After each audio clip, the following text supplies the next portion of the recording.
Hello everybody, welcome back to HardReset.Info channel. In today's video I'll show you how you can easily record a moment video on your HOHEM iSteady cue. So first, open the HOHEM Joy app on your device, and what you guys need to do next is click the big orange button in the middle. Now here, scroll all the way to the right until you see moment.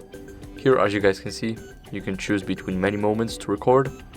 So let me start with the range of control, as you guys can see. Now let me press record. And now we need to wait until it's finished.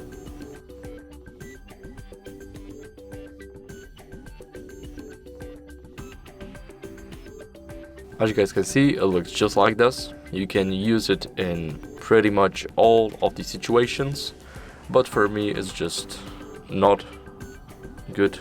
And yeah, that's it. Thank you guys for watching. Make sure to leave a like, subscribe, and see you next time.